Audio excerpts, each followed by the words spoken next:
अगले माह जून में 26 तारीख को पिछले वर्ष की तरह हम श्री जगन्नाथ, बलदेव और सुभद्रा तो रथ यात्रा निकालेंगे। तो पिछले वर्ष कौन कौन भक्त थे रथ यात्रा में, किन किन को अनुभव है? तो काफ़ी सारे भक्त थे और कुछ नहीं भी थे। तो रथ यात्रा पर हम चर्चा करेंगे और कुछ उससे, इस कथा से भगवान का आशीर्वाद लेने का प्रयास करेंगे ताकि जो हमारी रथ यात्रा है वो सफलतापूर्वक संपन्न हो 26 तारीख को, और हम ज़्यादा से ज़्यादा उसमें सेवा में भाग ले सकें।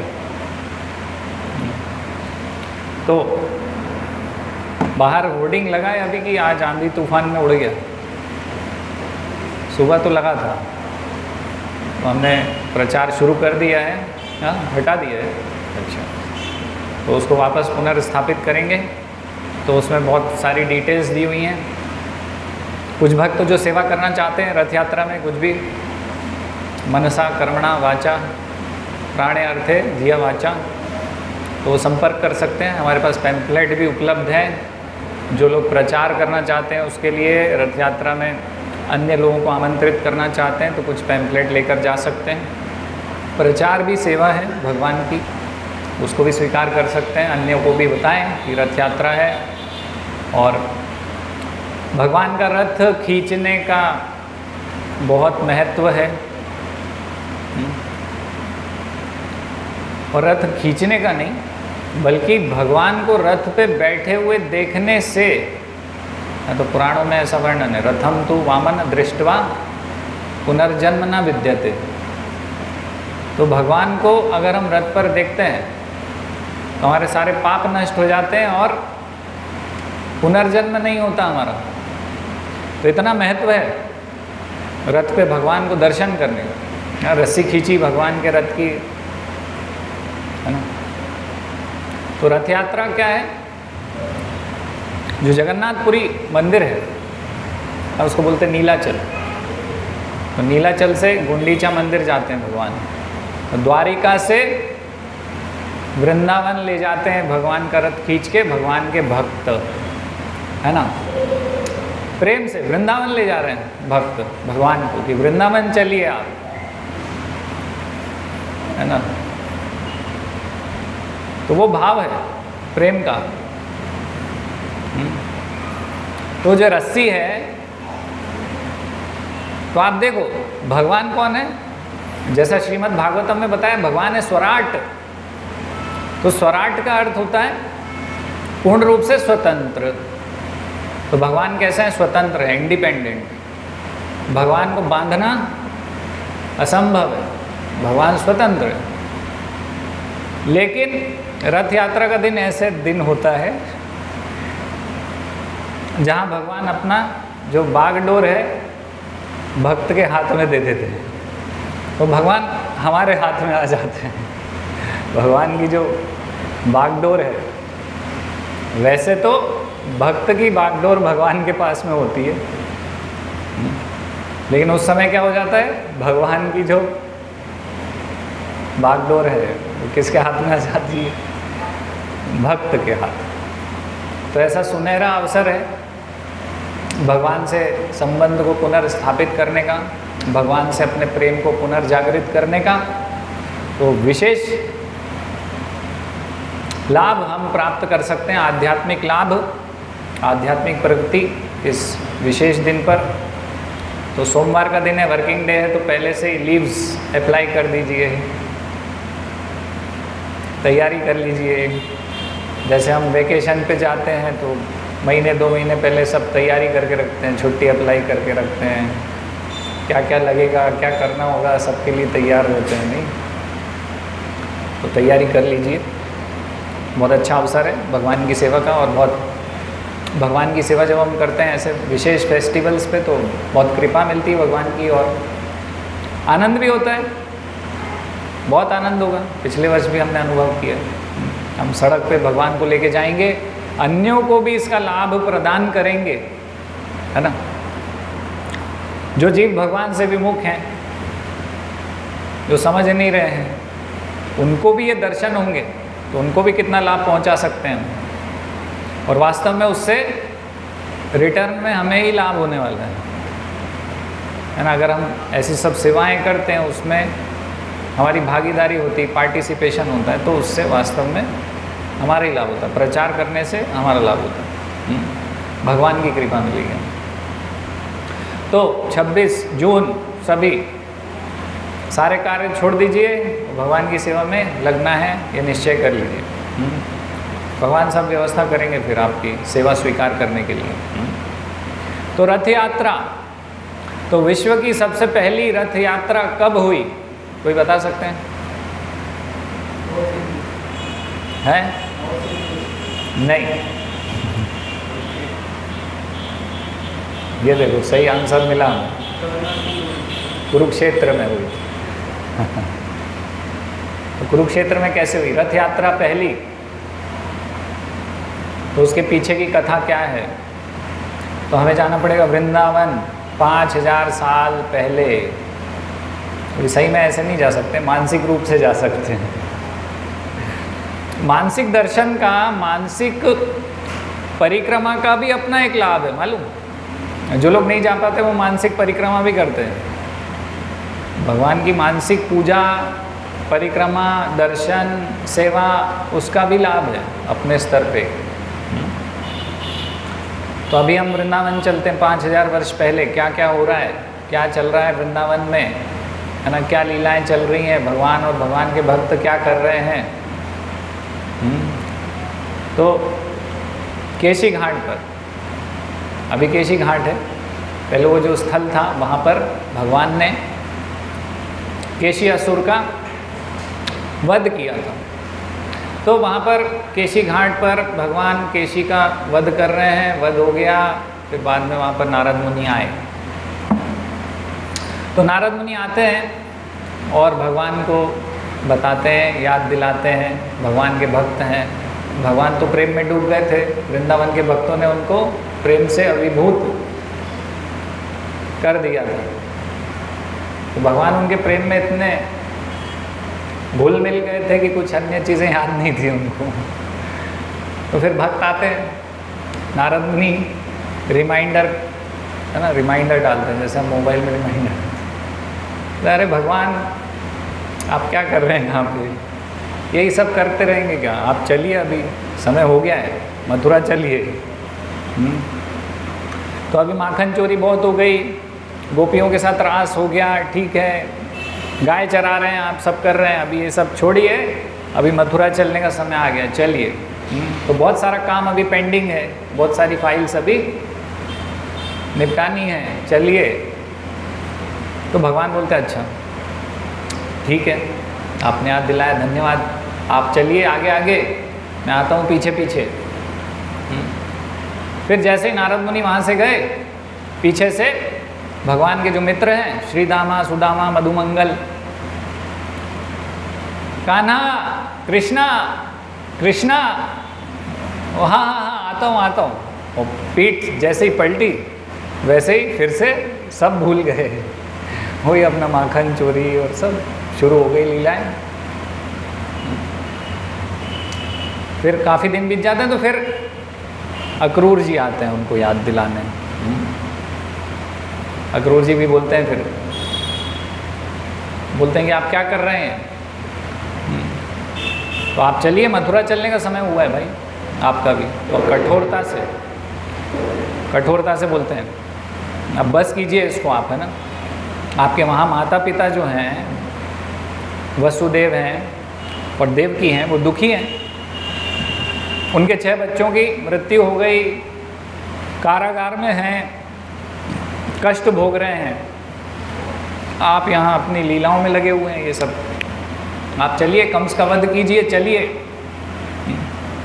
तो भगवान को ब्रजवासी बहुत प्रिय हैं, नहीं, ब्रजवासियों ने भगवान को अपने प्रेम से पूरा वश में कर लिया है, नहीं। भगवान उन्हें और वे भगवान को बहुत प्रेम करते हैं आपस में।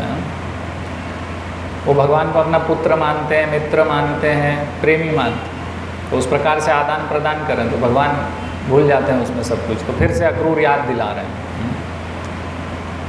तो फिर इस बार भगवान उनके साथ बोलते हैं हाँ ठीक है, अभी चलने का समय आ गया, चलिए।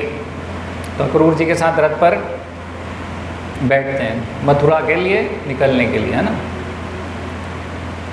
तो ब्रजवासी सब कृष्ण से एक दिन एक क्षण भी कैसे दूर रहेंगे, बहुत मुश्किल है उनके लिए।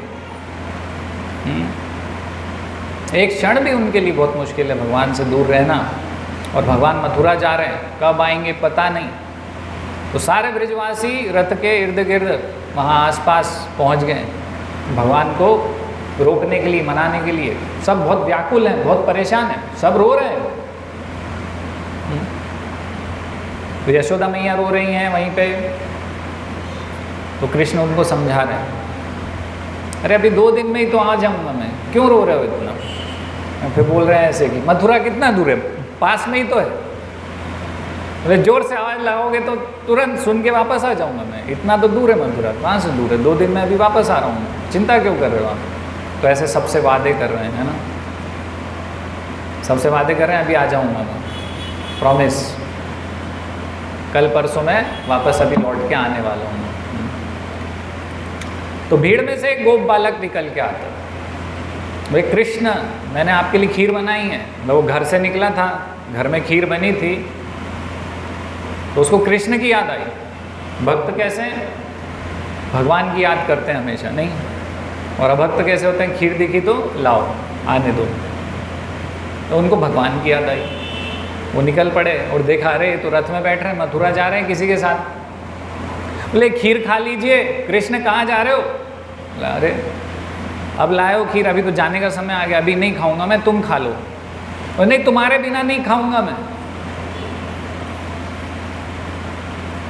बोले मेरा क्या भरोसा, मैं कब आऊँगा कब नहीं आऊँगा, तुम खा लो। बोले शाम तक तो आ जाओगे ना, तो क्या हुआ उसमें, अभी जा रहे हो, शाम तक तो आ जाओगे, तो शाम को साथ में ही बैठ के साथ में ही खाएंगे। तो बोले नहीं नहीं, अगर कल आया तो बोले ठीक है, कल आओगे तो कल खा लेंगे शाम को। नहीं नहीं नहीं, तुम खा लेना, अगर परसों आया तो परसों खा लूँगा, तुम्हारे साथ ही खाऊंगा, नहीं तो नहीं खाऊंगा। ये भक्त का भाव है। बोले अरे मुझे 8-10 दिन लग गए तो तुम खा लो। नहीं, 10 दिन बाद आओगे, 10 दिन बाद खाऊंगा, नहीं खाऊंगा तुम्हारे बिना। तो आज भी वहाँ वो जो हम परिक्रमा करते हैं गोवर्धन की, तो एंड में जहाँ पे नहीं, जहाँ से टर्न लेते हैं तो वहाँ पे क्या है, पूछरी का लौटा बाबा मंदिर है। लौटा बाबा का मंदिर है, पूछरी का लौटा बोलते हैं ना उसको। लौटा बाबा यानी कि वो कृष्ण के लौटने का इंतजार कर रहे हैं कि अभी कृष्ण आएंगे तो मेरे साथ खाएंगे। आज भी वो वहीं पे वेट कर रहे हैं, हजारों साल बीत गए, वहाँ पे मंदिर है उनका, है ना, वो भगवान के भक्त का। तो फिर भगवान ऐसे ही सबको वादा करके वादा देते हैं कि वादा रखो मैं जा रहा हूँ। भगवान वहाँ से चले जाते हैं, फिर मथुरा पहुँचते हैं। मथुरा पहुँचते हैं, कंस का वध कर देते हैं। तो राजा नहीं बनते, लेकिन वहाँ पे नॉर्मली जिस दूसरे राजा का वध किया है वही व्यक्ति बाद में राजा बनता है, लेकिन वो उग्रसेन को राजा बना देते हैं। तो उग्रसेन को राजा इसलिए बनाते हैं कि अगर राजकाज देखना पड़ेगा तो फिर वृंदावन कैसे जाऊंगा, वृंदावन नहीं जा पाऊंगा। तो विचार करते हैं कि फिर इससे अच्छा तो मैं राजा नहीं बनूं, उग्रसेन को राजा बना देता हूं, जब भी समय मिलेगा वृंदावन वापस चला जाऊंगा। तो इस विचार से राजा नहीं बनते। तो विश्राम घाट है ना, वृंदावन में एक जगह है ना, तो विश्राम घाट में बैठ के विश्राम कर रहे होते हैं। तो विचार करते हैं कि अरे मैंने तो कंस को मारा है, और इसका जो ससुर है वो कौन है, जरासंध है। जरासंध की 2 पुत्रियां थी, है ना, इससे कंस से विवाहित। तो वो अब जरासंध आने वाला है। अब जरासंध आएगा यहाँ पर युद्ध के लिए हमला करें, है ना। तो क्या करें फिर? अभी मैं वृंदावन चला जाता हूँ, वहाँ रहता हूँ, तो फिर प्रॉब्लम होगी, है ना। वृंदावन चला गया तो गोप हैं और गोप बालक हैं, ये क्या युद्ध करेंगे? सीधे साधे से हैं, गांव के हैं, ये कैसे युद्ध करेंगे? ये परेशान होंगे सब, बार बार वो आक्रमण करेगा, सब करेगा, तो ये लोग परेशान होंगे। तो मैं वृंदावन नहीं जाता हूँ, मैं यहीं रहता हूँ, है ना। वे सोच के वो वहीं रहते हैं। नंद बाबा को बोलते हैं कि आप यहाँ से चले जाइए मथुरा, वहाँ पे सब लोग हैं, चिंतित हैं, मैं अभी वापस नहीं जा पा रहा हूँ, आप सबको देखिए, सबको संभालिए। नंद बाबा बोलते हैं कि ठीक है, कुछ दिन बाद जाएंगे, साथ में ही चलेंगे। तो बोलते हैं नहीं नहीं, आप अभी यहाँ से जाइए, मैं आऊँगा कुछ दिन बाद, मैं वापस आने वाला हूँ। तो इस प्रकार से उनको भेज देते हैं वहाँ पर, और कुछ अपना सामग्री देते हैं, है ना। कृष्ण बोलते हैं कि ये जो मेरा मोर पंख है, बांसुरी है, मुकुट है, कुछ वस्त्र हैं मेरे, वैजंती माला है, तो वो सब दे देते हैं नंद बाबा को कि ये सब मेरी याद कर रहे होंगे, ये सबको गिफ्ट उपहार के रूप में थोड़ा थोड़ा सबको आप दे दीजिएगा। तो वहाँ पर ब्रज में क्या होता है? ब्रज में सभी कृष्ण कृष्ण कृष्ण को याद करते रहते हैं हमेशा। 24 घंटे ब्रजवासियों का क्या कार्य है? बस कृष्ण के विरह में कृष्ण को ही याद कर रहे हैं, रो रहे हैं सभी। रोज यही सोचते हैं कि कृष्ण आ जाएंगे, लेकिन कृष्ण नहीं आते। वो कृष्ण नहीं आते तो फिर वो सोचते हैं कि चलो हम ही चलते हैं मथुरा। तो विचार कर रहे थे कि हम मथुरा चलते हैं, लेकिन एक वो बोलते हैं कि देखो कृष्ण ने बोला था कि मैं वापस आऊँगा। ये जिनके भी बच्चे हैं थोड़ा सा उन्हें देखिए, संभालिए, अन्य भक्तों को डिस्टर्ब ना हो, है ना। तो गोप बोलते हैं कि देखो हम नहीं जाएंगे वृंदावन नहीं, क्या मथुरा नहीं जाएंगे हम। क्यों? क्योंकि कृष्ण क्या सोचेंगे कि मेरे ऊपर विश्वास नहीं है। जब मैं वादा करके गया हूँ, मैंने वादा किया था मैं वापस आने वाला हूँ, ऐसा बोलेंगे हमें, आपको मेरे ऊपर विश्वास नहीं है। तो बोले उनके ऊपर विश्वास करते हैं, नहीं तो उनको अच्छा नहीं लगेगा, आएंगे वो, तो हम नहीं जाते। तो ऐसे ही धीरे धीरे 1 दिन 2 दिन 3 दिन 4 दिन ऐसे और कुछ दिन बीत जाते हैं। तो फिर विचार करते हैं कि चलो आज तो चलते ही हैं। लेकिन इतने में क्या होता है, सब एकत्रित होते हैं जाने के लिए। तो इतने में नंद बाबा का रथ आता है, तो सब बहुत खुश हो जाते हैं, सब दौड़ के जाते हैं वहाँ, देखते हैं। तो नंद बाबा अकेले उतरते हैं रथ में से, सब उन्हें घेर लेते हैं, पूछते हैं कि कृष्ण कहाँ है? कृष्ण को कहाँ छोड़ के आ गए, कहाँ है कृष्ण? तो नंद बाबा मुंह लटकाए वहाँ पर खड़े रहते हैं। यशोदा मैया देखती हैं कि तुम कृष्ण को छोड़ के आ गए हो, बहुत नाराज़ होती हैं, मैं उन्हें बहुत सुनाती कि तुम्हारा दिमाग खराब हो गया है। वहाँ के बड़े बड़े, मथुरा सिटी बड़ी सिटी है, वहाँ की बड़ी बड़ी बिल्डिंग देख के तुम्हारा दिमाग खराब हो गया है, तुम कृष्ण को भूल गए, वहाँ पे भूल के आ गए। बोले तुमसे अच्छे तो दशरथ थे। दशरथ क्यों अच्छे थे? कि पुत्र के वियोग में उन्होंने अपने प्राण छोड़ दिए थे। तुम कैसे जीवित हो? तुम कैसे जी रहे हो कृष्ण को छोड़ के? ऐसे छोड़ के आ गए उसे। खूब सुना रही है उनको, तुम्हें प्रेम नहीं है कृष्ण से,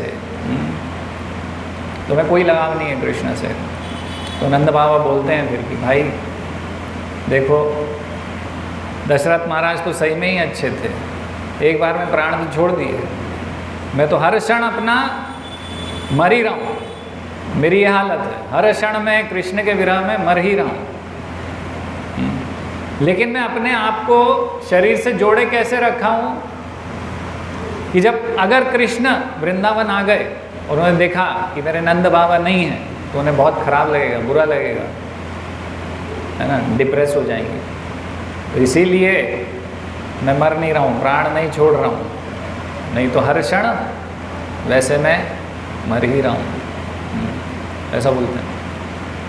तो सब रोते रहते हैं कि कृष्ण नहीं आए हैं। तो इतने में नंद बाबा उनकी जो उपहार की पोटली है वो खोलते हैं, बोलते हैं कृष्ण ने ये सब दिया है। क्षमा चाहता हूँ आज। हरे कृष्णा।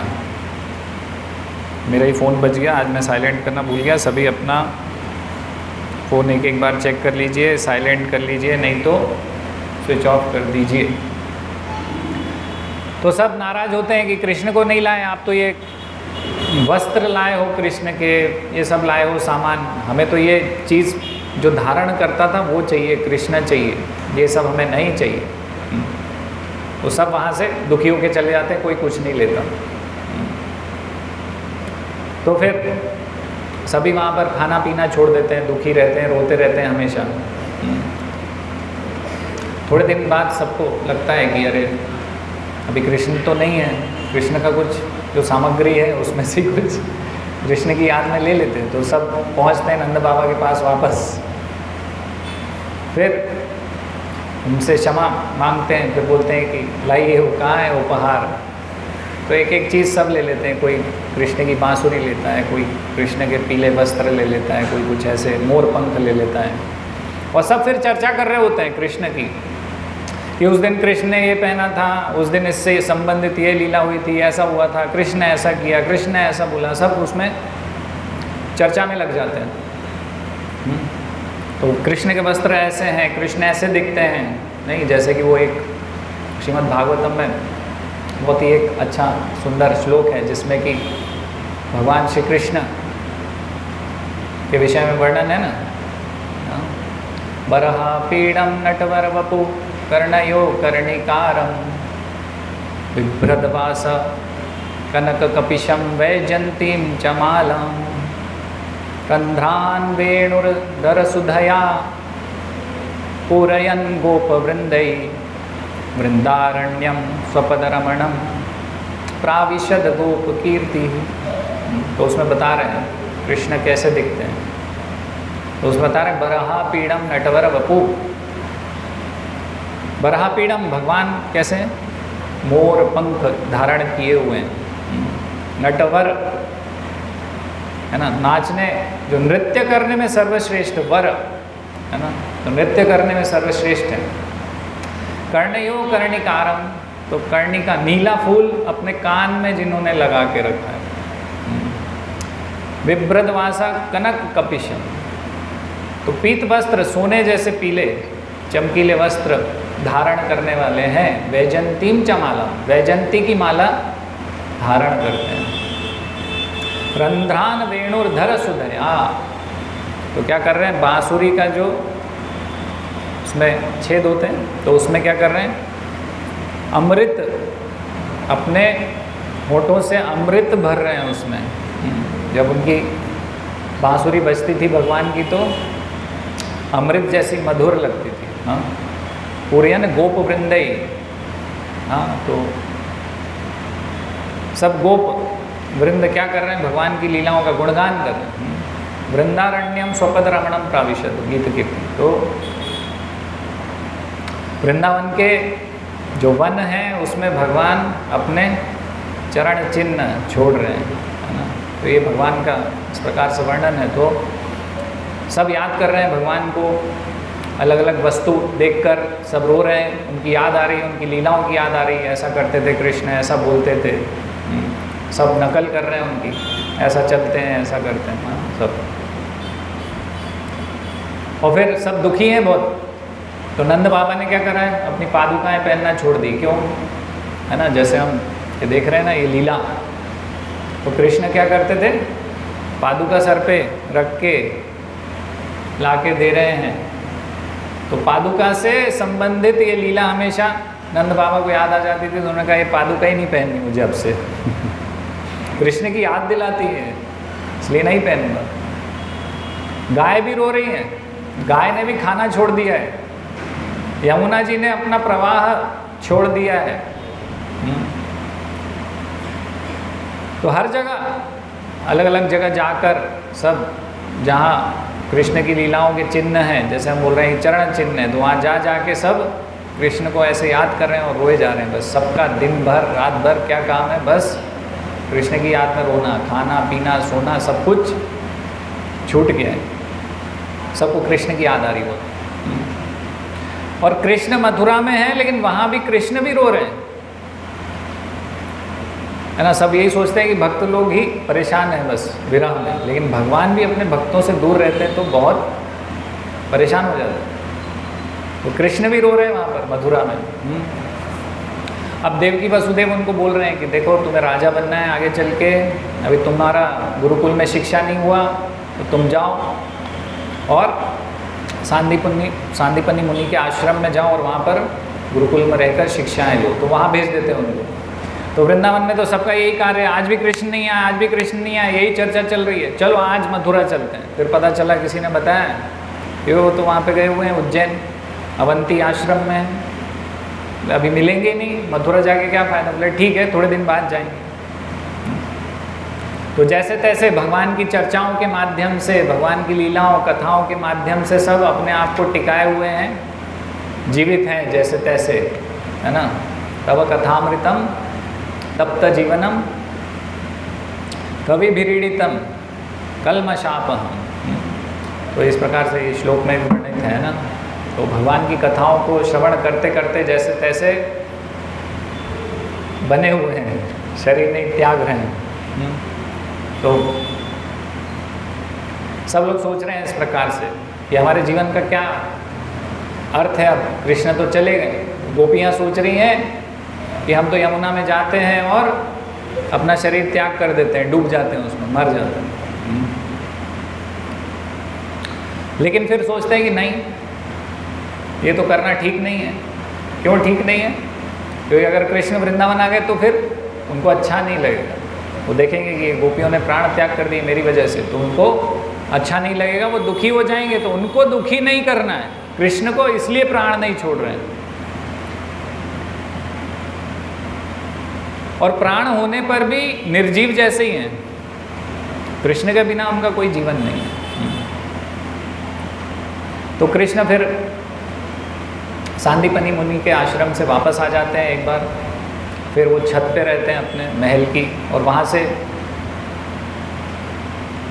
देखते रहते हैं वृंदावन जो रास्ता जाता है, जो मार्ग वृंदावन की ओर जाता है उसकी तरफ देखते रहते हैं छत पे से। तो फिर उनको यमुना जी का दर्शन होता है कि यमुना जी, जब मैं पहले गया था वहाँ पर आश्रम, तो उसके पहले तो यमुना जी नदी थी, लेकिन अब ये यमुना जी जो है ये समुद्र हो गई है, कैसे, क्या हो गया भाई। फिर उनको याद आता है, अरे ये सब है ना वृंदावन में सब रोए जा रहे हैं, रोए जा रहे हैं। उनके आंसुओं से ये जो यमुना जी है ये समुद्र बन गई है। हमें समझ में नहीं आएगा ये, क्योंकि हम उस स्तर पे हैं ही नहीं। लेकिन यमुना जी जब समुद्र जैसी हो गई तो बहुत परेशान हो जाते हैं कृष्ण। हाँ, तो बच्चे की तरह, छोटे बच्चे की तरह रोने लगते हैं कृष्ण भी, और सोचते हैं कि इनकी तो सबकी हालत ख़राब है, अभी क्या करना चाहिए, कैसे ना कैसे संदेशा पहुंचाना चाहिए कि मैं आऊँगा, चिंता मत करो, मैं आने वाला हूँ। नहीं तो ये तो ऐसे ही शरीर छोड़ देंगे रोते गाते ही। तो सोचते हैं किसको भेजूं, किसको भेजूं। तो पीछे से एक व्यक्ति का कंधे पे उनके हाथ आता है। जैसे ही वो पलट के देखते हैं तो बोलते हैं, देखते हैं कि उद्धव है। तो इतने व्याकुल थे कि ऐसा नहीं बोल रहे हैं कि उद्धव तुम वृंदावन जाओ, क्या बोल रहे हैं, सबसे पहले उनके मुख से निकलता जाओ, गच्छम। जाओ। फिर बाद में बोल पाते हैं कि वृंदावन जाओ, मेरा संदेश सबको दो। तो उद्धव बोलते हैं कि वृंदावन जाना है। तो बोलते हैं ठीक है, लेकिन आप ऐसे रोइए मत, आप तो भगवान हैं। ठीक है, मैं संदेश लेकर जाता हूँ। फिर बोलते हैं उनको, तो पहले कृष्ण उनको वृंदावन की महिमा सुनाने लग जाते हैं। वृंदावन में ऐसा है, वृंदावन में वैसा है। तो बताते हैं कि यशोदा मैया अगर मुझे एक छींक तक आ जाए तो वैद्यों की लाइन लगा देती, ब्राह्मणों की लाइन लगा देती। ब्राह्मण यज्ञ करेंगे, मंत्रोच्चारण करेंगे, अलग अलग वैद्य दवाई बनाएंगे, देंगे मुझे। बहुत व्याकुल हो जाती, परेशान हो जाती, इतना प्रेम करती मुझे। और मैंने उनको झूठ बोल के आया हूँ, मैंने उनको धोखा दिया है कि मैं अभी आ जाऊँगा कुछ दिन में, लेकिन मैं नहीं जा पा रहा हूँ। और बता रहे हैं कि जब मैं मुरली बजाता हूँ तो बछड़े जितने हैं गाय के वो सब आ जाते हैं। यमुना जी अपना प्रवाह बंद कर देती हैं, गाय जो अपना घास चर रही थी वो रुक जाती हैं, स्तब्ध हो जाती हैं, एकदम देखती रहती हैं मुझे। हाँ। तो इस प्रकार से सब मुझे बहुत प्रेम करते हैं वहाँ पे, और सब बहुत रो रहे हैं अभी, बहुत परेशान है, मैं नहीं जा रहा हूँ। तो उद्धव सोचते हैं थोड़े से, बृहस्पति थे ना उद्धव के गुरु, ज्ञान भक्ति को उतना समझते नहीं थे, लेकिन समझते थे कि मैं सब जानता हूँ। तो बोलते हैं कि हाँ ठीक है मैं चला जाऊँगा, लेकिन वो तो सब गांव वाले हैं, क्या समझ पाएंगे मुझे वो। एक काम करो तुम कुछ लिख दो, मैं वही पढ़ दूंगा उनको। ठीक है चला जाता हूँ। तो वृंदावन में सब कृष्ण का ही रास्ता देखते रहते हैं, तो क्या करते हैं, जैसे कि गोप बालक हैं तो वो सब पेड़ पे चढ़े हुए हैं। रोज़ सुबह क्या काम था उनका, जो वृंदावन की तरफ से मथुरा का रास्ता जाता है वहाँ पे जाके पेड़ पे चढ़ जाना और देखते रहना कि दूर से कृष्ण आ रहे होंगे, आज तो आएंगे, आज तो आने वाले हैं, आज तो आ ही जाएंगे, है ना। और शाम को घर पहुँचते थे तो बोलते थे अपनी माताओं को कि अरे माँ आज भी कृष्ण नहीं आया। तो माँ भी रास्ता देखती थी, वो बोलती ना आएंगे, कल आएंगे, आज नहीं कल आएंगे। रोज़ ऐसे ही हो रहा है, सब बहुत व्याकुल हैं। तो रोज़ की तरह आज भी कृष्ण आएंगे ऐसी उम्मीद से सब वृक्ष पे बैठे हुए हैं, जितने भी श्रीदामा सुदामा मधुमंगल जितने भी मित्र हैं कृष्ण के। और फिर इतने में वहाँ से रथ आता वो दिखता है, तो सब हर्षोल्लासित हो जाते हैं, कूद जाते हैं पेड़ों पे से, कृष्ण आ गया, कृष्ण आ गया, दौड़ लगा रहे रथ की तरफ। मधुमंगल नहीं उतरते, बोले मैं कृष्ण से नाराज़ हूँ, मैं नहीं जाऊँगा। कृष्ण को बोलो यहाँ आएगा, मेरे पैर पड़े, माफ़ी मांगे तो मैं मानूंगा। बोले ठीक है तुम यहीं रहो, हम सब जा रहे हैं कृष्ण से मिलने। सब कूद कूद के चले गए, अकेले मधुमंगल बैठे हुए।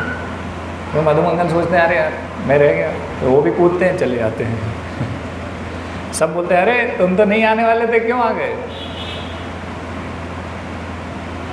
बोलते हैं कि अभी नाराज मैं बाद में होऊंगा, अभी मैं मिल लेता हूँ कृष्ण से, है ना।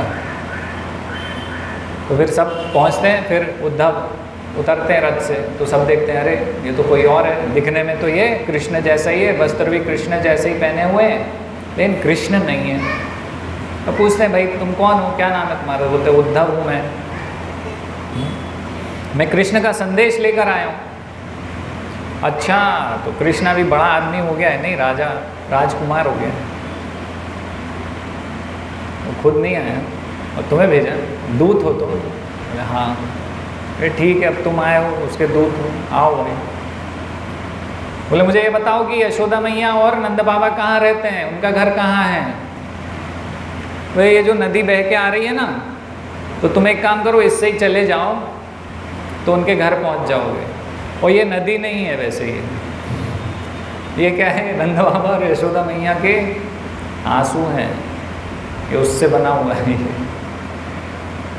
तो तुम इसका साथ ही साथ चले जाओ, उनके घर पहुंच जाओगे। बोलते ठीक है, तो सब उनके साथ हो लेते हैं और फिर वहाँ पहुंच जाते हैं। तो फिर कृष्ण के घर जब पहुंचते हैं तो कृष्ण के घर की दीवार में से भी कृष्ण कृष्ण आवाज़ आती है। हाँ, कृष्ण के घर की दीवार में से भी नंद भवन में क्या आवाज़ आती है, कृष्ण कृष्ण। और फिर नंद बाबा से मिलते हैं उद्धव। फिर वो यशोदा मैया का पूछते हैं, तो बोलते हैं यशोदा वहाँ हैं अंदर। हाँ, तो तुम जाओगे तो थोड़ा ज़ोर से बोलना उनसे। वो थोड़ा क्या है, रोते रोते अभी उनकी हालत ख़राब हो गई है आंसुओं के कारण, और सब आंखें सूज गई हैं, ढंग से दिखता नहीं है, सुनाई नहीं, जोर से। तो उद्धव जाते हैं वहाँ, बोलते देखिए मैं आया हूँ आपके लिए संदेश लेके, कृष्ण से भेजा, मैं उद्धव हूँ। तो यशोदा मैया बोलती जरा धीरे बोलो, कृष्ण सो रहा है अंदर, उठ जाएगा तो बहुत परेशान करता है मुझे, ऐसा बोलता है वैसा बोलता है, परेशान कर देता है, तो धीरे बोलो थोड़ा। तो फिर नंद बाबा समझाते हैं उनको कि यशोदा कृष्ण अभी मथुरा में है, यहाँ नहीं है। फिर उनको थोड़ा हाँ चेतना आती है, अच्छा अभी तो मथुरा में है कृष्ण, यहाँ नहीं है। बोले हाँ तो तुम कौन हो? बोले मैं उद्धव हूँ, संदेशा लेके आया हूँ। अच्छा, तो मैं जब कृष्ण छोटा था और रोता था तो कभी ऐसा नहीं किया मैंने कि किसी दूसरे को भेजा हो कृष्ण को देखने के लिए, दूसरी गोपियों को, मैं खुद स्वयं जाया करती थी। अभी कृष्ण ऐसा हो गया है मथुरा में जाके कि मैं यहाँ बैठ के रो रही हूँ लेकिन खुद नहीं आया, दूत को भेज रहा है। तो फिर बोलते हैं ठीक है, फिर भी क्या संदेशा है, लेकिन फिर संदेशा तो नहीं सुनती हैं, उल्टा कृष्ण की सारी लीलाएं उद्धव को बताने लग जाती हैं कि कृष्ण ऐसा करते थे, कृष्ण वैसा करता था। तो कृष्ण की लीलाएं बता रही हैं। एक बार क्या हुआ, कृष्ण की कौवे से लड़ाई हो गई। यशोदा मैया कृष्ण को खाना खिला रही थी, तो रोटी थी, तो रोटी कौवा आया और कौवे ने चोंच में दबाई और उड़ गया, ले गया। तो कृष्ण को बहुत क्रोध आया, कृष्ण उसका पीछा करने लग गया, बोला इससे युद्ध करूंगा। तो ऐसे कौवे से युद्ध हुआ कृष्ण का, ऐसा हुआ वैसा हुआ। वो पूरा रात बीत गई कथा सुनाते सुनाते, कृष्ण की लीलाएं, ऐसा करते थे वैसा करते हैं। उद्धव भी सुनने जा रहे हैं, बैठे हैं,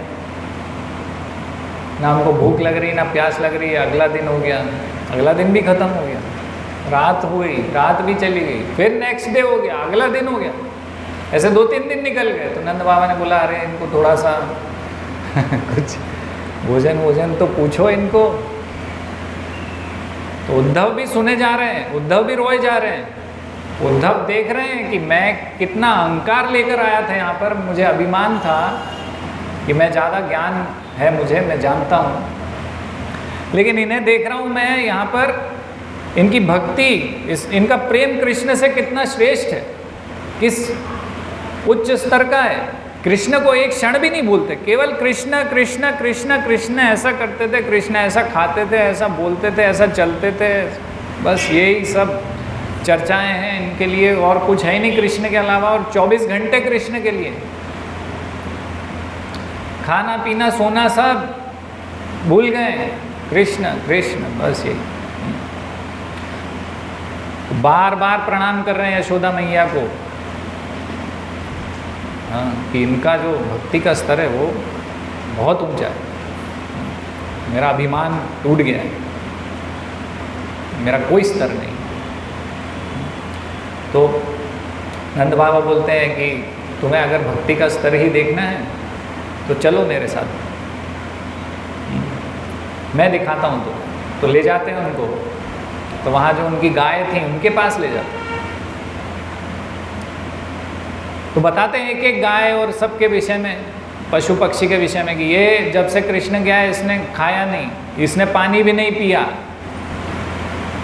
हाँ, तो इस प्रकार से सबका बता रहे हैं,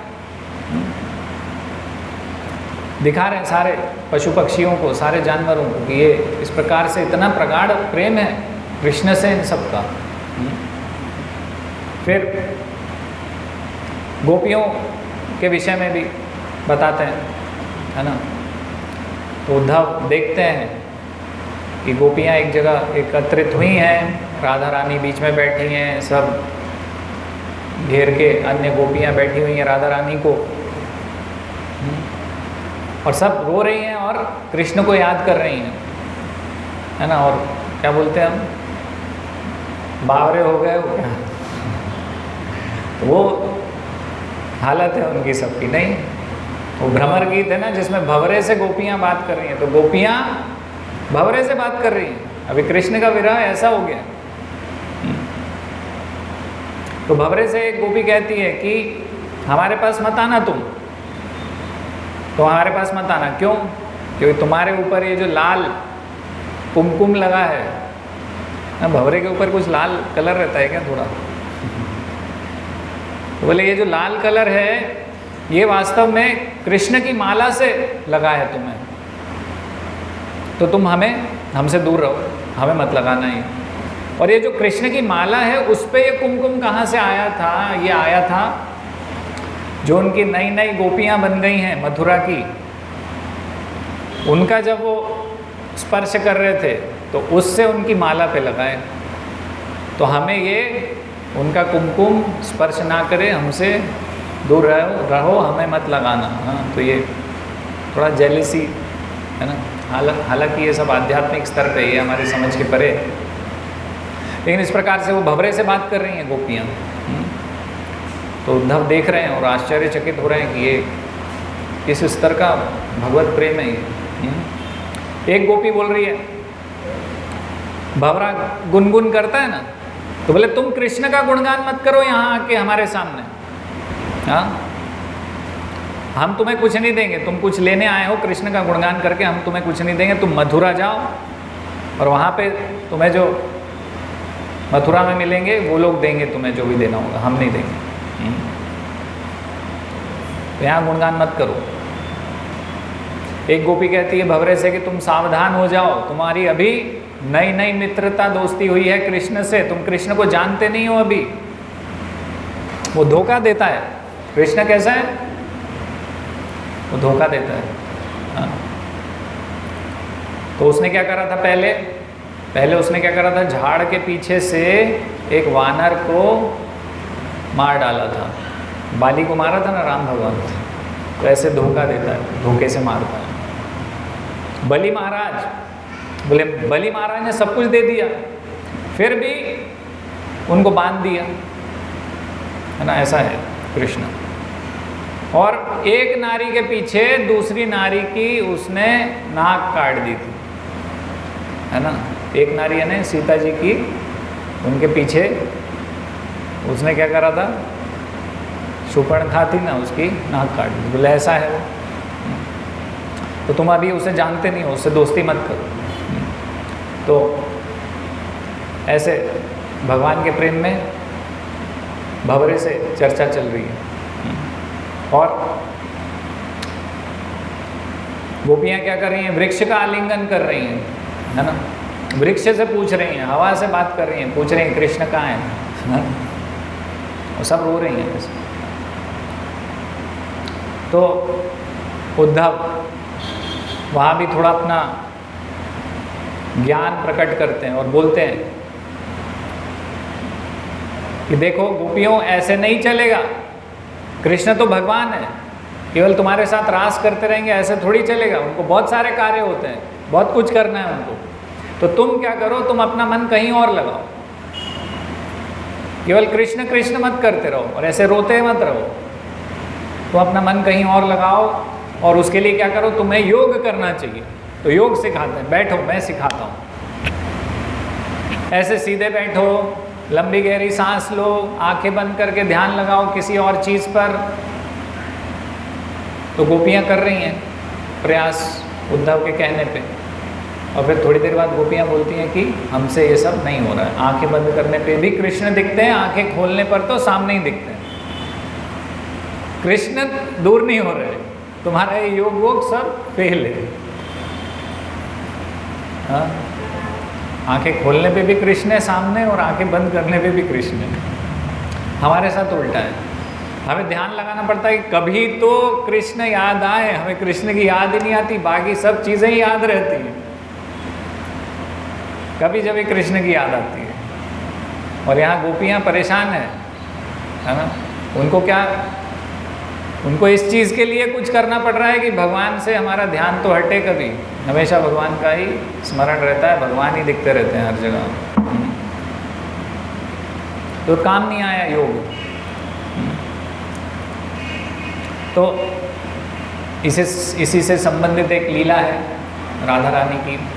तो चैतन्य महाप्रभु, बहुत सारे भक्त थे ना, उनके गीत सुना करते थे, है ना। तो एक गीत है बहुत अच्छा, उसका एक अर्थ यहाँ हम चर्चा करेंगे, जिससे हमें राधा रानी और गोपियों का भाव प्रकट होगा। तो राधा रानी गोपियों के साथ बैठी हुई थी। तो राधा रानी कहती हैं कि ये कृष्ण से विरह की पीड़ा मुझसे अब सहन नहीं हो रही, तो आप एक काम करो, मुझे विष दे दो। गोपियों को बोलती हैं कि तुम मुझे विष दे दो, मैं अपने प्राण त्याग दूं और इस पीड़ा से छुटकारा मिल जाए मुझे। तो गोपियाँ कहती हैं ठीक है, हम आपको विष तो दे देते हैं, पर आप ये जो विष पियोगी तो आप मरोगी नहीं। तो बोले क्यों भाई, क्यों नहीं मरोगी? बोले आपने क्या करा है कि आपकी आंखों से आपने कृष्ण के रूप का पान किया हुआ। तो कृष्ण का रूप कैसा है? अमृतमयी है। तो अमृत का पान हो गया है आपकी आंखों से। आपने कानों से कृष्ण की आवाज़ सुनी है जो कि अमृतमयी है। उनका जो वेणु का मधुर संगीत है जो अमृतमयी है वो आपने श्रवण किया हुआ है।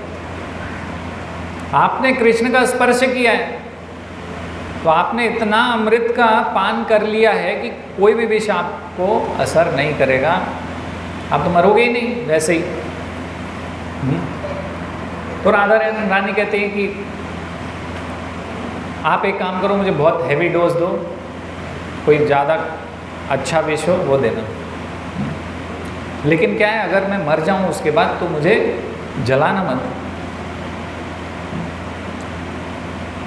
बोले जलाए नहीं तो क्या करें, यमुना में फेंक दें, यमुना में डाल दें तुम्हें? बोले नहीं नहीं नहीं नहीं, यमुना में मत डालना मुझे, यमुना जी में मत डालना। तो बोले क्या करें फिर? तो बोले ये तमाल का जो वृक्ष है ना, इसके ऊपर इसकी डाल पे मुझे रख देना।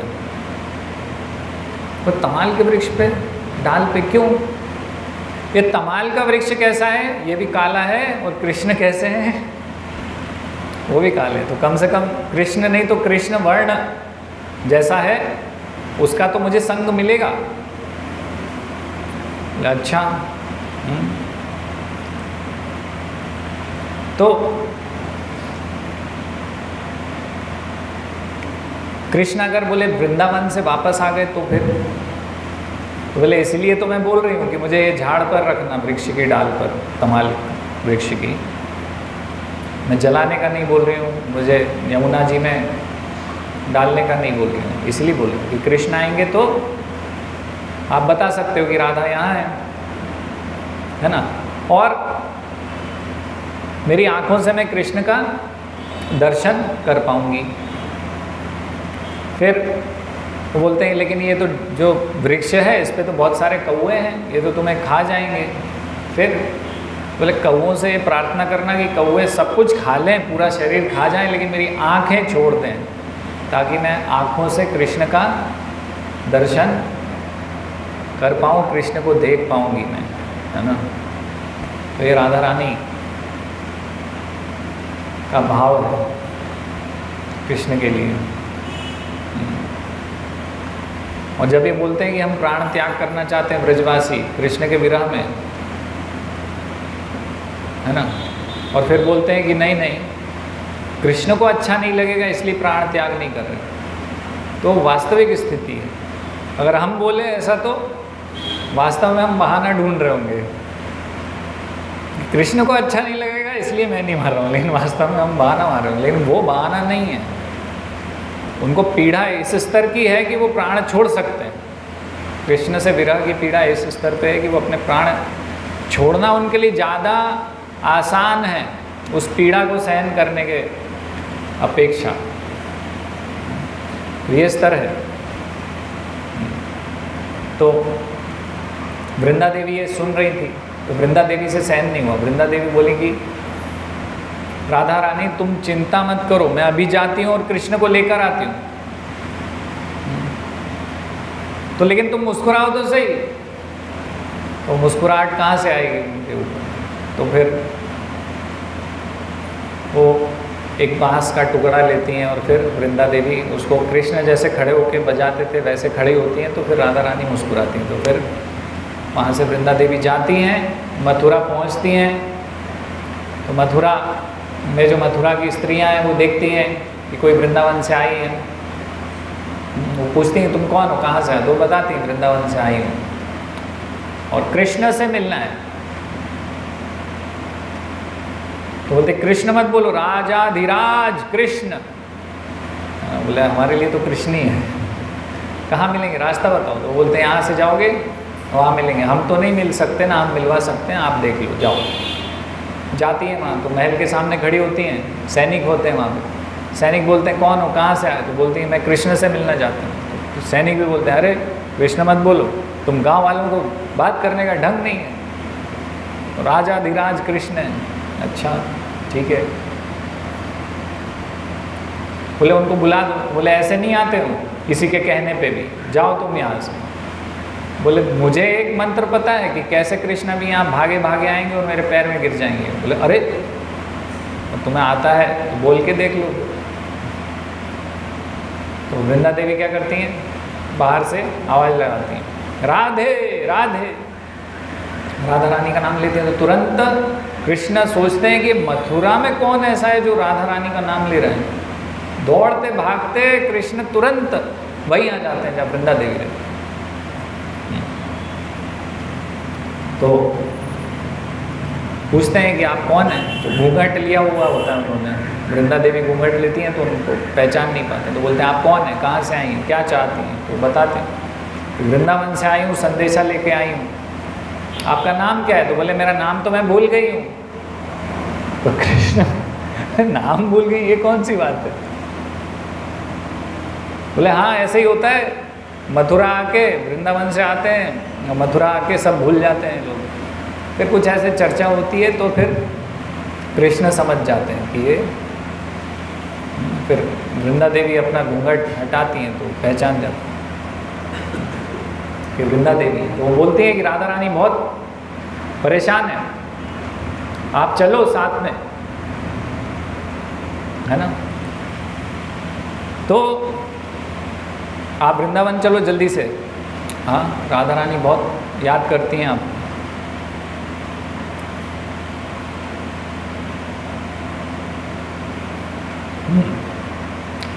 तो फिर कृष्ण जा तो नहीं पाते, लेकिन बाद में सूर्य ग्रहण के समय ऐसा होता है कि द्वारिका से कृष्ण, बलदेव, सुभद्रा जी ये सब कुरुक्षेत्र आते हैं सूर्य ग्रहण के समय पर। तो सूर्य ग्रहण के समय पर वृंदावन से भी सब कुरुक्षेत्र जाते हैं, है ना। तो बहुत वर्षों के बाद कृष्ण का दर्शन होता है ब्रजवासियों को। तो सब कृष्ण से मिलते हैं, फिर कृष्ण को बोलते हैं कि आप हमारे साथ वृंदावन चलिए। हाँ तो कृष्ण बोलते हैं अरे भाई मिल तो लिए, अब मिल लिए, अभी जाना चाहिए मुझे वापस। बोलते हैं ऐसे कृष्ण से नहीं मिलना हमें जो राजकुमार है ना, हमें तो हमारे कृष्ण से मिलना है जो गैया चराते थे, माखन चोरी करते थे, रास करते थे, वो कृष्ण चाहिए हमें, उस कृष्ण से मिलना है, तुम हमारे साथ चलो वापस। तो ये कृष्ण अपने रथ पर बैठे रहते हैं, है ना।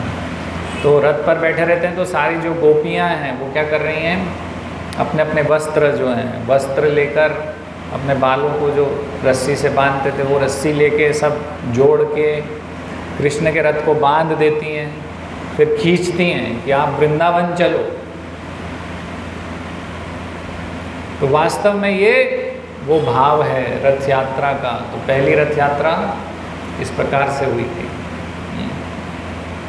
कि जो द्वारिका के कृष्ण हैं उनको वृंदावन भक्त विरह में भगवान के प्रेम में खींच के ले जाना चाहते हैं राधा रानी से मिलाने के लिए, है ना। भक्त भगवान को वृंदावन ले जाना चाहते हैं, ये भाव।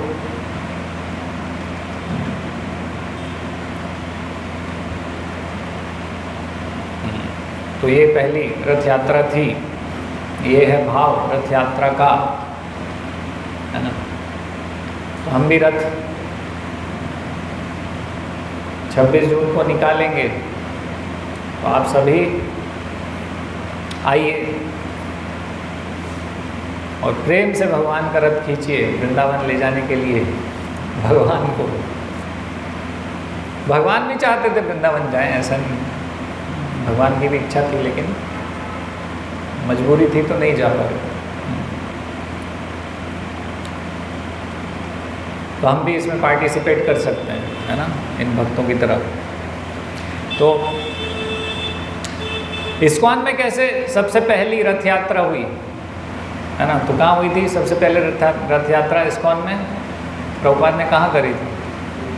करवाई थी, प्रभुपाद तो बीमार थे, उपस्थित नहीं थे उस रथ यात्रा में, है। एक बार और चर्चा किया था हमने ये,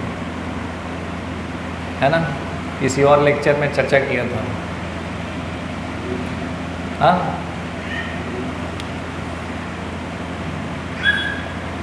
तो प्रभुपाद की एक शिष्या थी, उनका नाम था मालती देवी। तो ये कहाँ थे, विदेश की बात है ना, सैन फ्रांसिस्को। तो वहाँ पर एक कॉस्ट प्लस नाम का एक स्टोर था, जहाँ पर इंडियन चीज़ें, बाहर की चीज़ें मिला करती थी, है ना। तो उस दुकान में प्रभुपाद की शिष्या मालती देवी पहुँची। उन्होंने देखा कि कुछ छोटे छोटे से कुछ ऐसे गुड्डे गुड़िया है ना, वैसी कुछ चीज़ें थी। उस पर लिखा था made in India. Made in India है, वो हमारे प्रभुपाद भी इंडिया से, तो उनको थोड़ा लगाव था ना ऐसे, तो उन्होंने कहा चलो एक खरीद लिया उसमें से और लेकर गई। और जहाँ वो रहती थी वहाँ प्रभुपाद भी थे, तो उन्होंने वहाँ रख दिया। तो कुछ भक्तों ने देखा कि अरे ये मेड इन इंडिया कुछ चीज़ है, प्रभुपाद को दिखाते हैं। तो भक्त ले गए वहाँ पर, प्रभुपाद को दिखाया। प्रभुपाद बोले कि कहाँ से लेके आए तुम, कौन लेके आया? बोले ये तो कुछ देखो प्रभुपाद, ये कुछ गुड्डा गुड़िया। बोले गुड़िया नहीं है, ये भगवान है, ये जगन्नाथ है। प्रभुपाद ने प्रणाम किया। बोले इसके जैसे और दो होंगे वहाँ पर, कौन लेके आया? बोले मालती। बोले मालती को बुलाओ। मालती देवी कुकिंग कर रही थी, माता जी। उनको बताया भक्तों ने, तुरंत चलिए, प्रभुपाद ने अभी बुलाया। तो अपना गैस वैस बंद करके तुरंत दौड़ के भाग के गए प्रभुपाद के पास। प्रभुपाद ने पूछा कहाँ से लाए? बोले कॉस्ट प्लस में मिला, मेड इन इंडिया लिखा था तो ले लिया। ये तो भगवान है, और दो होंगे, जगन्नाथ बलदेव सुभद्रा, ये 3 होते हैं कॉम्बिनेशन में। बोले हाँ वहाँ और थे। बोले 2 और लेके आओ। बाय चांस ऐसा हुआ, फिर वो लेके आए।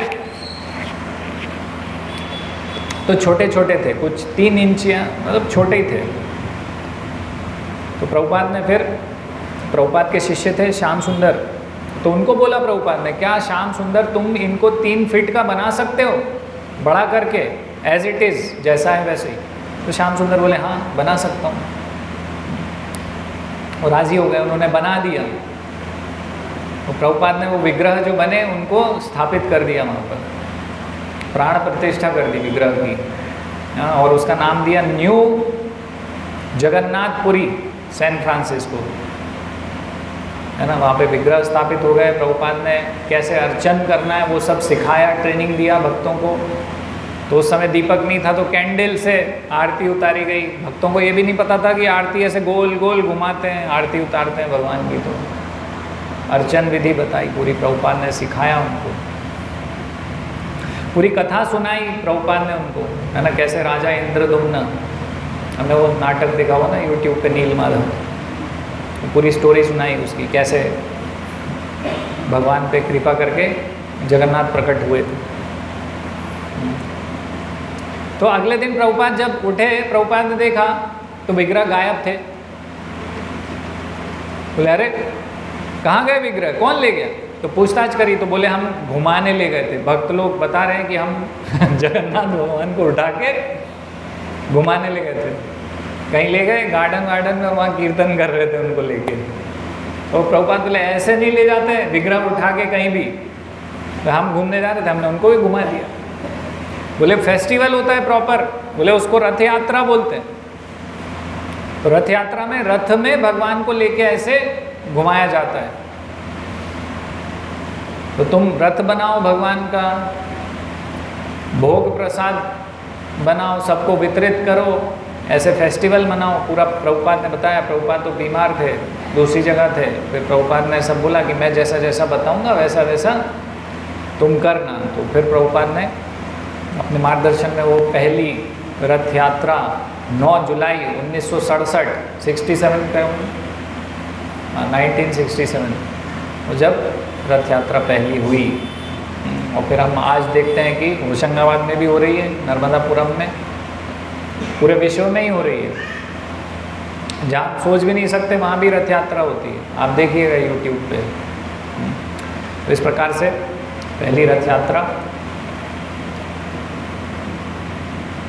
इस्कॉन की हुई थी।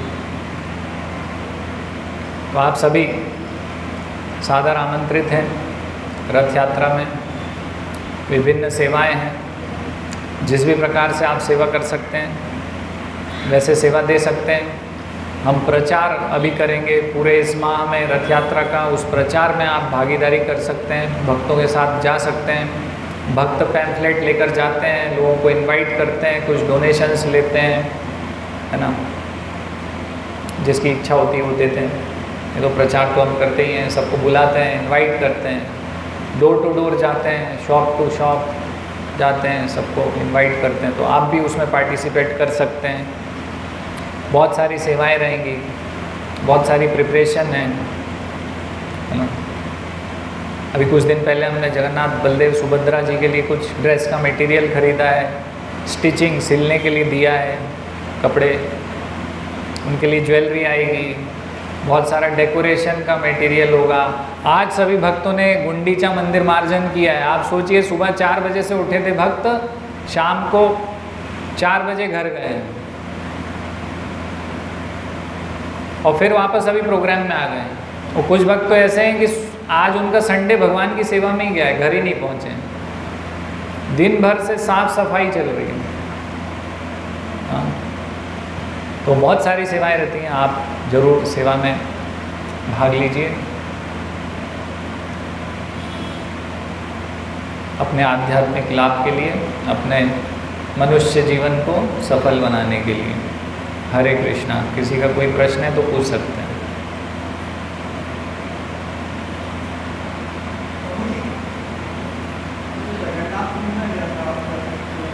रथ यात्रा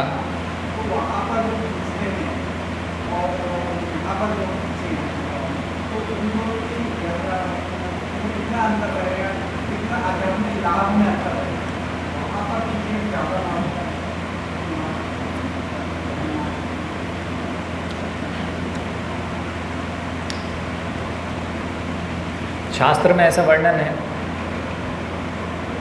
कि भगवान, मतलब भगवान अगर वहाँ हैं और भगवान यहाँ है तो फिर कोई अंतर नहीं है ना। भगवान अगर उस रथ के अंदर हैं और भगवान हम यहाँ से निकालेंगे उस रथ में भी हैं तो फिर कोई अंतर बचेगा? बताइए ना, फिर नहीं बचेगा ना। भगवान तो भगवान, कृष्ण वो भी हैं, कृष्ण ये भी हैं। यहाँ जो विग्रह रहेंगे वो भी कृष्ण है, वो भी मंदिर में पूजित विग्रह है। वहाँ भी जो भगवान के भक्त, हालांकि वो लीला स्थल ही है, लेकिन फिर भी कोई अंतर नहीं है। भगवान जितने पावरफुल वहाँ हैं उतने पावरफुल होशंगाबाद में भी रहेंगे।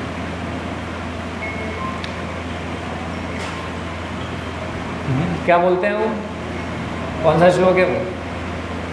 यत्र तिष्ठामि नारद, भगवान बता रहे ना हम तिष्ठामि वैकुंठे। भगवान क्या बोल रहे हैं? मैं वैकुंठ में भी नहीं हूँ। योगी नाम हृदयेषु वा, योगियों के हृदय में भी नहीं हूँ, वैकुंठ में भी नहीं हूँ मैं, जबकि वैकुंठ भगवान का घर है। यत्र, हाँ, तत्र तिष्ठामि नारद, मैं कहाँ रहता हूँ? यत्र गायन्ति मद भक्त, जहाँ भक्त मिलकर मेरे विषय में गुणगान करते हैं मैं वहाँ पर उपस्थित रहता हूँ। जहाँ भगवान का गुणगान होता है वहाँ भगवान उपस्थित हो जाता है। जब हम नरसिंह लीला सुन रहे थे तो मैंने बोला था कि भगवान तो इस खंबे से ही प्रकट हो जाएंगे। समस्या कहाँ है कि भगवान इस खंबे से प्रकट नहीं हो पाएंगे? भगवान में समस्या है? नहीं, समस्या है हमारी भक्ति में। भगवान तो सब जगह सर्वत्र हैं। अगर भक्त चाहे तो भगवान कहीं भी प्रकट हो सकते हैं। अच्छे से भगवान का भजन कीर्तन होगा, सेवा होगी तो भगवान प्रकट हो जाएंगे। वही तो मैं बता रहा हूँ अभी कि आज भक्तों का प्रयास देखो आप, ऐसी जगह जहाँ पर इस प्रकार से, इस भाव से भक्त सेवा करते हैं तो वहाँ भगवान क्यों नहीं आएंगे? समझ रहे हैं? और जहाँ वो भाव नहीं है लेकिन मंदिर भव्य है, वहाँ पे भी भगवान नहीं है।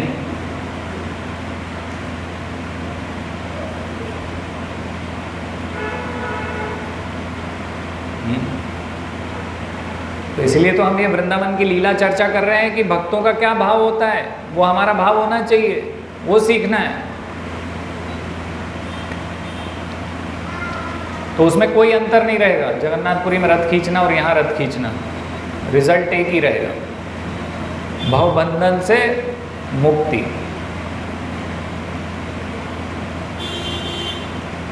लेकिन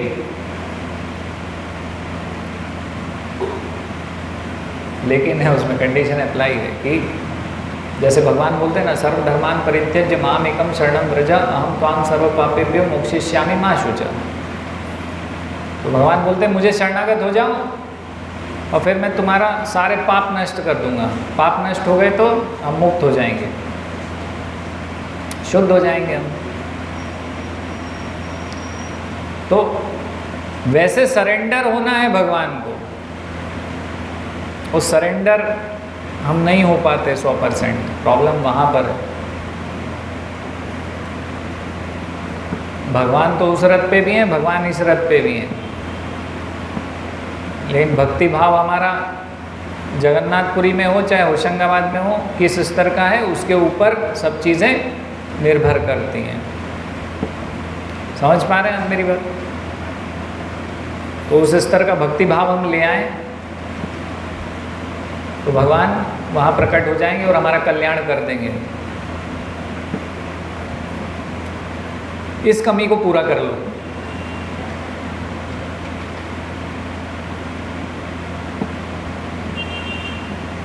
और कोई प्रश्न है?